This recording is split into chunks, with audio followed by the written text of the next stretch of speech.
ఏ దారి కనబడని వేళ నీ బడి రూపు దాచావయ్యా.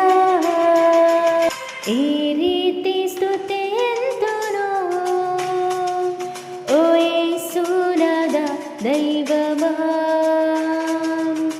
ఏ